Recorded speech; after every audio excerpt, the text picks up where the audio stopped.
یعنی وہ محمد الرسول اللہ صلی اللہ علیہ وآلہ وسلم نے کس طرح امن کی تعلیم دی ہے، زندگی کو پرامن بنایا ہے۔ یعنی آپ صلی اللہ علیہ وسلم کی سیرت طیبہ اٹھا کر کے دیکھیں گے تو پتہ یہ چلے گا آج دنیا میں جنگ قائم ہے، آج دنیا میں بد امنی قائم ہے، یعنی جانوں پر جانیں، بستیوں کی بستیاں، مردوں اور عورتیں، بچے، سارے لوگ جو ہے فنا کے گھاٹ اتارے جا رہے ہیں، موت ان پر طاری کی جا رہی ہے۔ لیکن وہ محمد الرسول اللہ صلی اللہ علیہ وسلم نے اپنی جنگوں کے اندر ان باتوں کا خیال فرمایا کہ گھروں کے اندر موجود یہ ماں اور بہنوں کو مارا نہ جائے، ان کی جان ناحق نہ لی جائے، ان کے اوپر ظلم نہ کیا جائے، یعنی انہیں کس طرح سے محفوظ کیا جائے، ان باتوں کی تعلیمات جنگ میں بھی محمد الرسول اللہ صلی اللہ علیہ وآلہ وسلم کی سیرت طیبہ میں ملتی ہے۔ ایمان والو، تو اسی لیے ہم کو چاہیے کہ ہم صحیح معنوں میں مسلمان ہوں، یعنی ہمارے ذریعے سے ہمارا بھائی بد امنی کا شکار نہ ہو، ہمارا بھائی پریشان نہ ہو، ہمارا بھائی ہم سے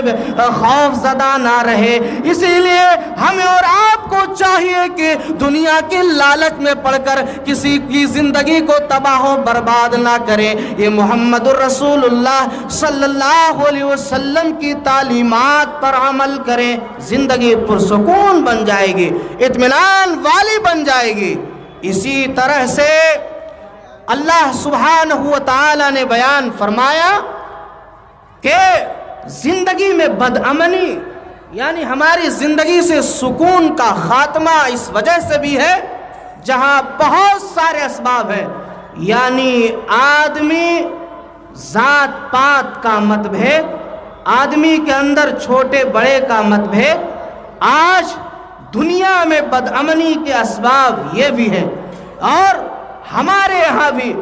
ذات پات، یہ تمام تر چیزوں کے جو متبھید پائے جاتے ہیں، یہ ساری چیزیں ہماری زندگی کو تباہ و برباد کر دینے والی ہے۔ اسی لیے اللہ تبارک و تعالی نے کسی مسلمان ہی کے لیے نہیں، کسی جو ہے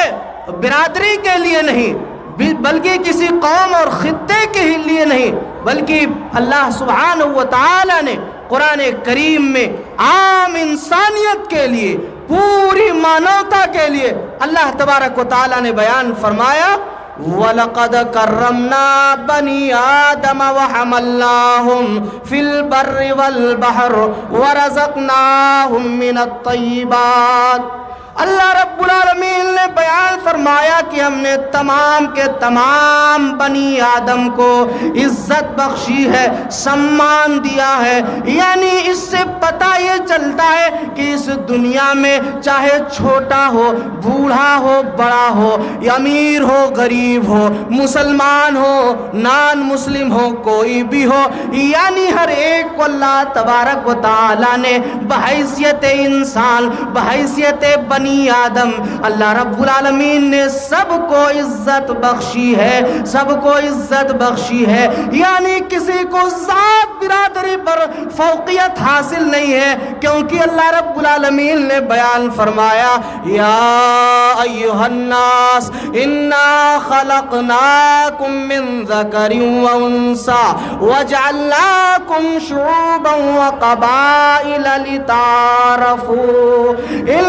کرمکم عند اللہ اتقاکم ان اللہ علیم خبیر۔ وہ مولا یہ بیان فرما رہا ہے کہ اے لوگوں، اس میں صرف مسلمان کو خطاب نہیں کیا گیا، بلکہ یا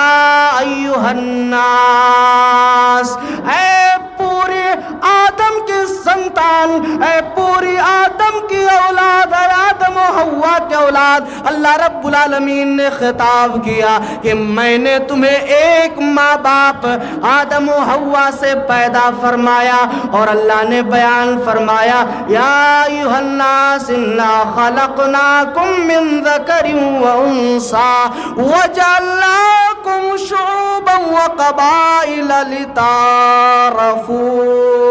کہ ہم نے تمہارے درمیان قبائل اس لیے بنائے کہ تاکہ تمہاری پہچان ہو سکے، تاکہ تمہاری شناخت ہو سکے، تم اس قبیلے کے آدمی ہو۔ اس یعنی قبائل اور خاندان جو ہے وہ کسی انسانیت پر فخر کی بنیاد نہیں کہ ہم بڑی کاسٹ کے ہیں تم چھوٹی کاسٹ کے ہو، ہم بڑی ذاتی کے ہیں تم بڑی ذات کے ہو، اس کی فوقیت نہیں، اس پر کسی کو غرب کا ادھیکار نہیں دیا۔ قرآن کریم نے بیان فرمایا، اللہ رب العالمین نے بیان فرمایا ان اکرمکم عند اللہ اتقاکم،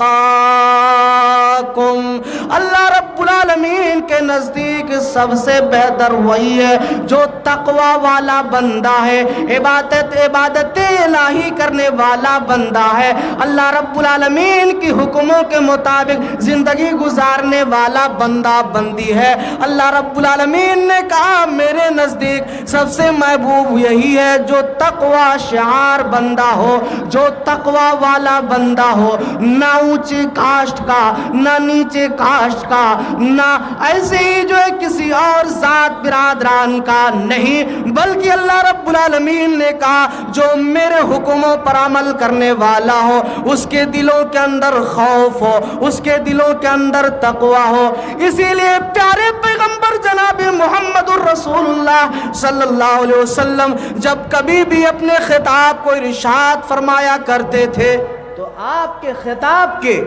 3 آیات کریمہ حصہ ہوا کرتے تھے، یعنی آپ صلی اللہ علیہ وسلم اپنے خطاب میں ان 3 آیتوں کو ضرور پڑھتے تھے۔ پہلی آیت کریمہ سورہ آل عمران کی یا ایھا الذین آمنوا اتقوا اللہ حق تقاتہ ولا تموتن الا وانتم مسلمون۔ دوسری آیت کریمہ سورہ النساء کی یا ایھا الناس اتقوا ربکم الذی خلقکم من نفس واحدہ وخلق منها زوجها وبث منهما رجالا كثيرا ونساء واتقوا الله الذي تساءلون به والارحام ان الله كان عليكم رقيبا۔ تیسری آیت کریمہ سورہ احزاب کی یا ایھا الذین آمنوا اتقوا اللہ وقولوا قولا سدیدا یصلح لکم اعمالکم ویغفر لکم ذنوبکم ومن یطع اللہ ورسولہ فقد فاز فوزا عظیما۔ تینوں آیات کریمہ میں اللہ سبحانہ و تعالی نے تقوی کی تعلیم دی ہے، یعنی تقوی تقوی تقوی، اور اگر ہماری زندگیوں میں تقوی پیدا ہو جائے تو پھر کیا کہنا، ہماری زندگی بدل جائے گی۔ اسی لیے صحابی رسول امیر المومنین سیدنا عمر فاروق رضی اللہ تعالی عنہ نے حضرت ابی بن کعب سے پوچھا تھا کہ بتاؤ کہ جو ہے تقوی کسے کہتے ہیں؟ چنانچہ ابی بن کعب نے کہا تھا کہ اے امیر المومنین، تقوی اس چیز کا نام ہے کہ آدمی کا گزر کسی کھاردار جھاڑی سے ہو اور آدمی اپنے دامن کو بچا کر کے، اپنے کپڑوں کو سمیٹ کر کے اس راستے سے گزر جائے، یعنی اس کے دامن میں کانٹے بھی نہ پھنسے، اس کے دامن میں جھاڑیاں بھی نہ لگے، تو سمجھ جاؤ اسی کا نام تقوی ہے، یعنی اس دنیا میں برائیوں سے بچ جانا، اللہ کے حکموں پر عمل کر لینا، اسی کا نام تقوی ہے، اور اسی کے مطابق زندگی گزار لینا اسی کا نام تقوی ہے، اور یہی سب سے بڑی کامیابی ہے۔ اسی لیے محمد الرسول اللہ صلی اللہ علیہ وسلم نے بیان فرمایا کہ تقوی یہ انسانی زندگی کو بدل دینے والی ہے، تو جس کے اندر خوف الہی پیدا ہو جائے پھر اس کی زندگی تبدیل ہو جائے گی۔ اور خوف الہی تو اس صحابہ کرام میں تھا، خوف الہی تو تو پیارے پیغمبر جناب محمد رسول اللہ صلی اللہ علیہ وسلم میں تھا کہ قرآن کریم کو پڑھتے تھے صحابہ تو جو ہے روتے تھے، قرآن کریم کو سنتے تھے تو صحابہ کرام اور اللہ کے رسول جناب محمد رسول اللہ صلی اللہ علیہ وسلم رویا کرتے تھے۔ اور آج ہماری زندگیوں میں کوئی تبدیلی نہیں۔ آخر کیوں؟ یعنی اتنا سب کچھ ہونے کے باوجود بھی، اتنی تکالیف اور پریشانیاں آنے کے باوجود بھی، یعنی لاک ڈاؤن میں ایسا لگ رہا تھا کہ سارے مسلمان نمازی ہو جائیں گے، لیکن جیسے ہی لاک ڈاؤن کے ایام ختم ہوئے کہ ہماری حالتیں اس سے بھی بدتر ہو گئی۔ ہماری زندگیوں میں تبدیلی کیوں نہیں آئی؟ ایمان والوں، وہ صحابہ کرام قرآن پڑھتے تھے تو رویا کرتے تھے، قرآن سنتے تھے تو رویا کرتے تھے، اور قرآن کا پڑھنا، قرآن کا سننا یہ ہمارے دلوں میں اطمینان لانے والا، ہماری زندگی کو پرامن اور سکون بنانے والا حضرت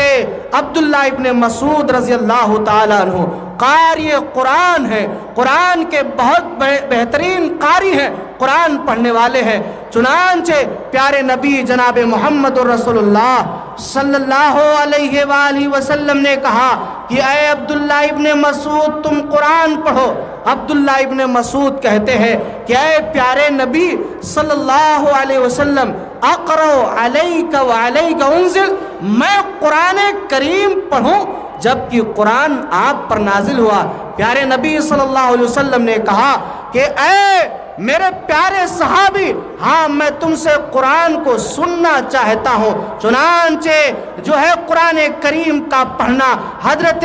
عبداللہ ابن مسعود نے شروع کر دیا اور سورہ نساء کی تلاوت شروع کی، اور جب اس آیت کریمہ پر پہنچے فَكَيْفَ إِذَا جِئْنَا مِنْ كُلِّ أُمَّةٍ بِشَهِيدٍ وَجِئْنَا بِكَ عَلَى هَؤُلَاءِ شَهِيدًا قَالَ حَسْبُكَ اللَّهُ فَإِذَا عَيْنَاهُ تَذْرِفَانِ۔ اس آیت کریمہ کے اندر قیامت کے مناظر کا ذکر ہے کہ جب تمام امتوں کو لایا جائے گا اور تمام امتوں پر پیارے نبی جناب محمد رسول اللہ صلی اللہ علیہ وسلم کو گواہ بنا کر کے پیش کیا جائے گا، اس وقت لوگوں کا کیا حال ہوگا؟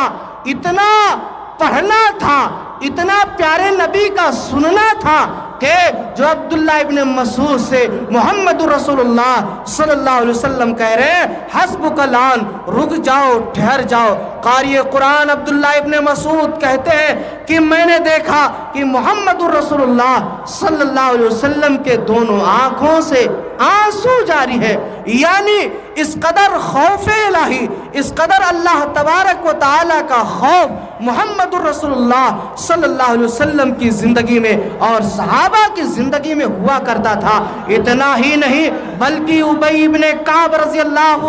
جو ہے اللہ کے رسول جناب محمد رسول اللہ صلی اللہ علیہ وسلم کے پیارے صحابہ جب قرآن کریم کی تلاوت کو سنا کرتے تھے تو وہ رویا کرتے تھے۔ اور آج مسلمانوں ہماری زندگیوں میں یہ ساری چیزیں کہاں سے غائب ہیں اور کہاں چلی گئی ہے؟ تو یہی وجہ ہے کہ آج ہماری زندگی میں جو ہے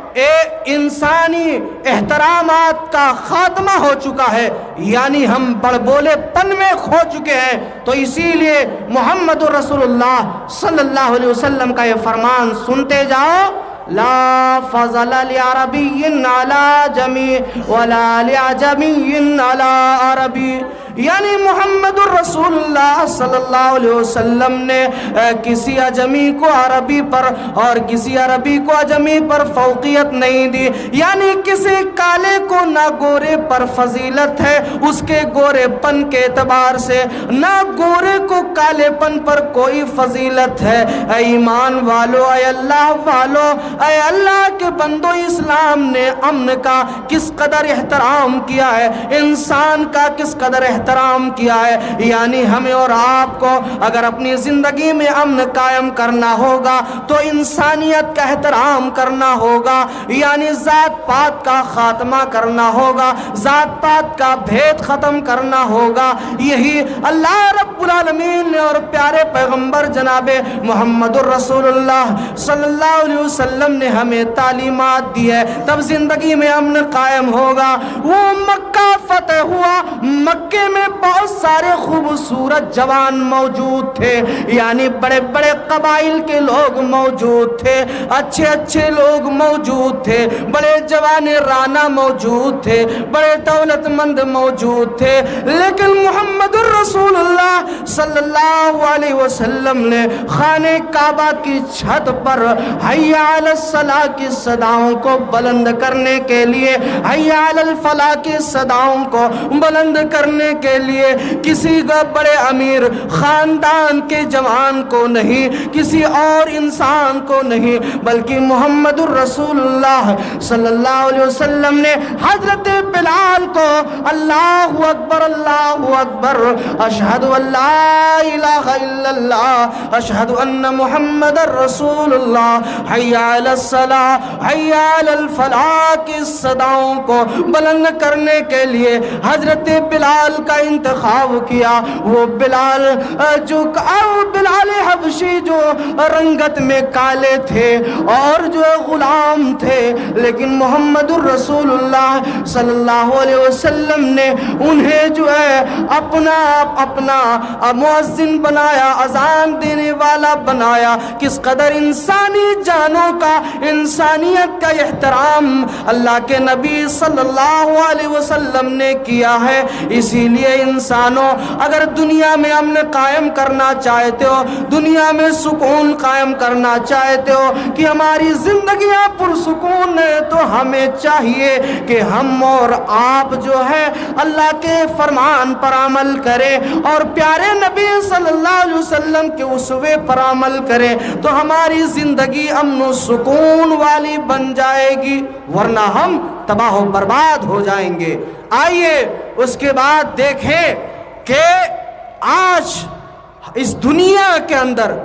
لوگ اسلام کی کس قدر مخالفت کر رہے ہیں. اور اتنا ہی نہیں بلکہ ہم جہاں پر اپنی زندگی کو گزار رہے ہیں, جس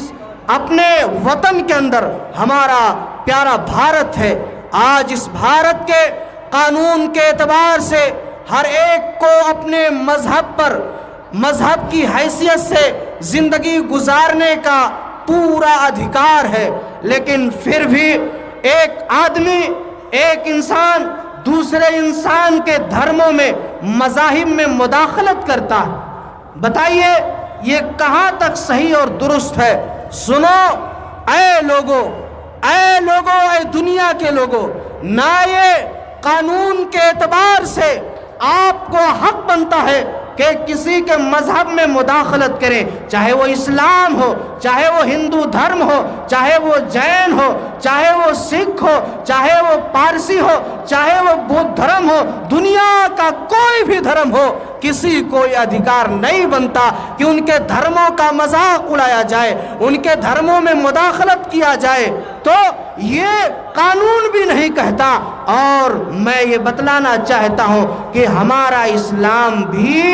یہ کہتا ہے کہ تم کسی کے دھرموں کا مذاق مت اڑاؤ, کسی کے جو لوگ پوجا کرتے ہیں, عبادتیں کرتے ہیں, ان کے معبودوں کے ساتھ کھلواڑ مت کرو. یہ اسلام منع کرتا ہے, بلکہ احترام کی بات کرتا ہے کہ ان کے ساتھ اچھا ویوہار کیا جائے, اچھا سلوک کیا جائے. یہ میں نہیں کہتا بلکہ قرآن کریم آئیے پڑھتے ہیں, سورہ بقرہ پڑھ لیتے ہیں. اللہ تبارک و تعالیٰ نے بیان فرمایا لا اکراہ فی الدین قد تبین الرشد من الغی. اللہ رب العالمین نے بیان فرمایا کہ کسی کو یہ زبردستی مسلمان نہیں بنایا جا سکتا, آج دنیا کے اندر آج لوگ جو ہے دیکھیے طاقت کے نشے میں آ کر کے ایک فرقے کو ایک طبقے کو کس قدر ستا کر کے اور اسے یہ کہلوا رہے ہیں تم فلاں کا نعرہ لگاؤ، نہیں تم کہو میں اس دھرم کا ماننے والا ہوں، تم اپنے دھرم کو گالیاں دو۔ لیکن دیکھو ہمارا اسلام یہ کہتا ہے کہ یہ کہہ رہا ہے کہ لا اکراہ فی الدین قد تبین الرشد من الغی۔ اے دنیا کے لوگوں سن لو، اگر بات سنائی پڑ رہی ہو، اسلام یہ کہتا ہے کسی کو زبردستی مسلمان نہیں بنایا جا سکتا، یعنی اسے اسلام جو ہے زبردستی اسلام میں داخل کرنے سے اسلام منع فرما رہا ہے، یعنی اسلام کا معاملہ دلوں سے ہے۔ اگر کوئی اسلام لاتا ہے تو وہ اپنی دل سے اللہ رب العالمین کو اپنا معبود سمجھ کر کے، اللہ رب العالمین کو اپنا خالق سمجھ کر کے اگر اسلام لاتا ہے اپنے دلوں سے تو بہتر ہے، وہ اگر نہ زبردستی کسی کے اوپر ظلم و زیادتی کر کے جبرن اسے مسلمان نہیں بنایا جا سکتا ہے۔ لیکن آج دیکھیے دنیا میں مسلمانوں کو یا اسی طرح سے اور بھی دھرم کے ماننے والے لوگوں کے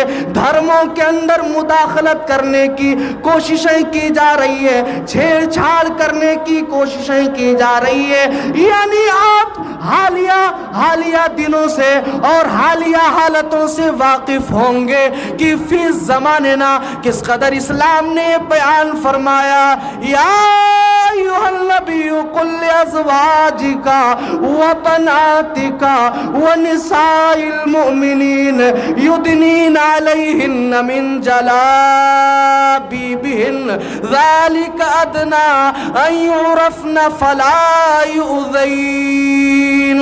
اللہ رب العالمین کے اس فرمان سے یہ بات صادر ہو گئی کہ مسلمان عورتوں کو پردہ کرنا یہ ضروری ہے، یعنی مسلمان لڑکیاں جو بالغ ہوں انہیں پردہ کرنا اسلام نے ضروری قرار دیا۔ لیکن اب ہم کون ہوتے ہیں جبکہ ہمارا سنویدھان بھی کہہ رہا ہے کہ اس کے مذہب کے اعتبار سے اسے جینے کا حق حاصل ہے، اور اسی طرح سے اسلام کہتا ہے اسے پردے کی ضرورت ہے، یعنی پردہ کرنا واجب ہے۔ تو ہم کون ہوتے ہیں قانون الہیہ میں اسلام میں مداخلت کرنے والے؟ اے لوگوں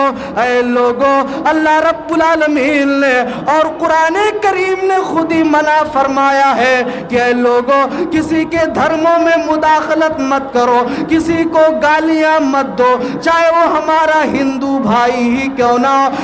چاہے ہمارا عیسائی بھائی کیوں نہ ہو، چاہے ہمارا پادری بھائی کیوں نہ ہو، چاہے ہمارا جینی بھائی کیوں نہ ہو، یعنی کسی بھی دھرم کا فالوور ہی کیوں نہ ہو، یعنی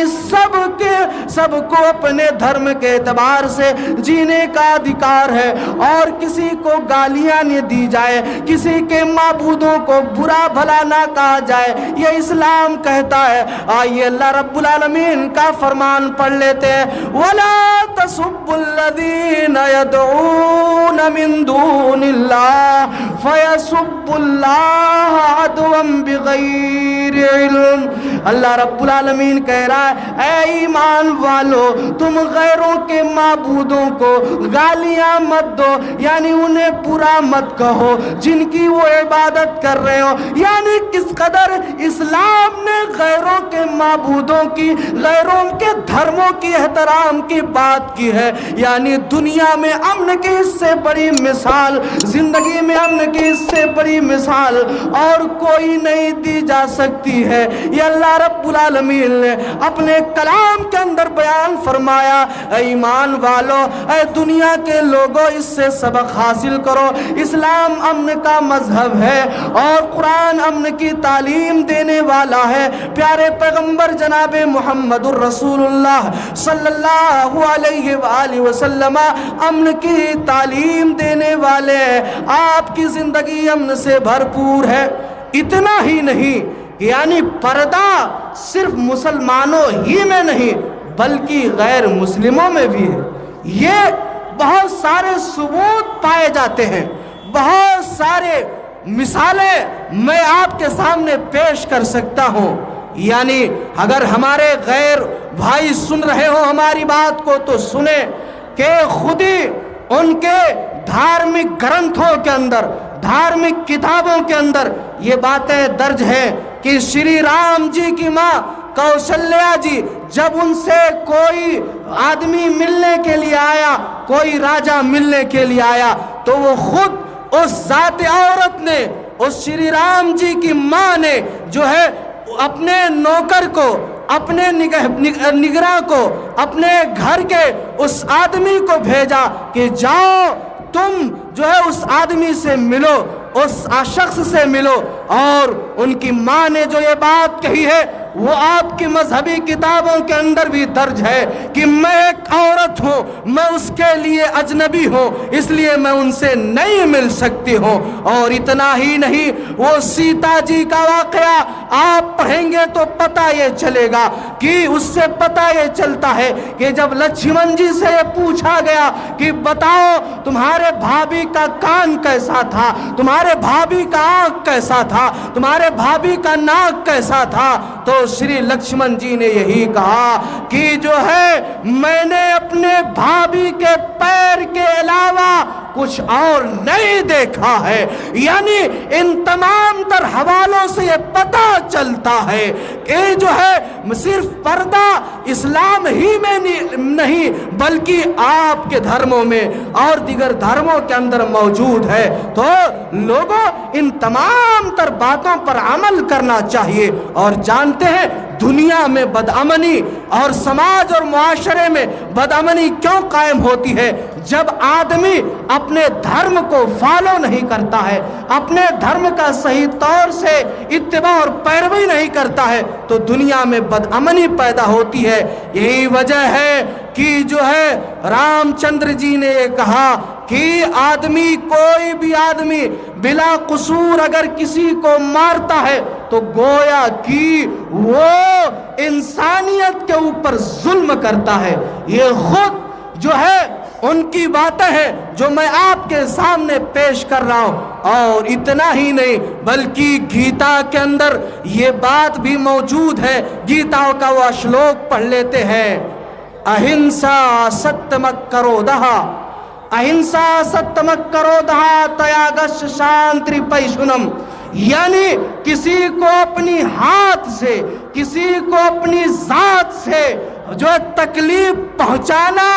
یہ بہت بڑا پاپ ہے، بہت بڑا ظلم ہے. تو اے غیر برادران کے لوگوں، اے ہندو دھرم کے ماننے والے بھائیوں، آپ کی کتابیں اس بات کی شکشا دے رہی ہے، تعلیمات دے رہی ہے کہ اگر کوئی کسی کو، یعنی وہ مسلمان کی قید نہیں ہے، وہ سکھ کی قید نہیں ہے، وہ عیسائیت کی قید نہیں ہے، وہ کسی ذات اور پات اور دھرم کی قید نہیں ہے، صرف ایک انسانیت کی بات کہی جا رہی ہے کہ اگر کوئی کسی کو ناحق مارتا ہے، کوئی کسی کو ناحق ستاتا ہے تو یاد رکھے کہ وہ جو ہے یہ بہت بڑا پاپ کر رہا ہے جو اللہ تبارک و تعالیٰ کو، جو پروردگار عالم کو ناپسند ہے. یہی بات تو قرآن کریم کہتا ہے، یہی بات تو اسلام کہتا ہے. انہی باتوں کی تعلیمات تو پیارے نبی جناب محمد رسول اللہ صلی اللہ علیہ وسلم کی زندگی سے ہمیں اور آپ کو ملتی ہے. اتنا ہی نہیں بلکہ اگر زندگی میں امن اور سکون کا قیام کرنا ہے تو ہمیں اور آپ کو چاہیے کہ ہم اور آپ کسی کے زمین و جائیداد پر، کسی کے مال پر ناحق قبضہ نہ کریں، ناحق نہ ہڑپیں. یہ میں نہیں بلکہ اللہ تبارک و تعالی اپنے کلام کے اندر بیان فرماتا ہے، یا ایھا الذین آمنوا لا تاکلوا اموالکم بینکم بالباطل. یعنی آج مال کے ہڑپ کرنے کے کئی طریقے ہمارے سماج میں موجود ہیں. یعنی زمین آدمی اپنے بھائی کا ہڑپتا ہے، اپنے بھائی کا پیسہ ہڑپتا ہے، اپنے بھائی کی زندگی کو جینا جیرن کر دیتا ہے. یعنی بہت سارے طریقے ہمارے سماج اور معاشرے میں رائج ہے. انہی میں سے ایک طریقہ کیا ہے؟ سود خوری کا طریقہ۔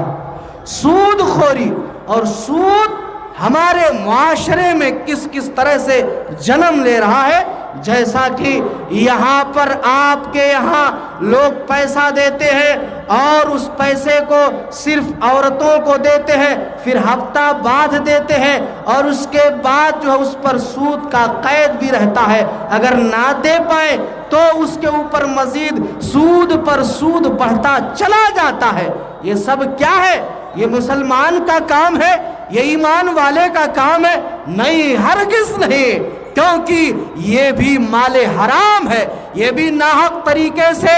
ایک کا مال ہڑپ کر جانا ہے، اور غریب کو غریب، امیر کو امیر ترین کرتے چلے جانا ہے۔ اسی لیے اسلام نے کہا اس سے بدامنی پھیلے گی، سماج اور معاشرہ تباہ ہوگا۔ اسی لیے اگر امن چاہتے ہو تو اللہ تبارک و تعالی نے بیان فرمایا، یا ایھا الذین آمنوا لا تأکلوا الربا اضعافا مضاعفا، اے ایمان والو تم لوگوں کا مال سود در سود، گناہ در گناہ کر کے مت کھاؤ، یعنی سود کھانے والا، سود میں ملوث رہنے والا، دونوں اتنے ہی سزا کے مستحق ہے۔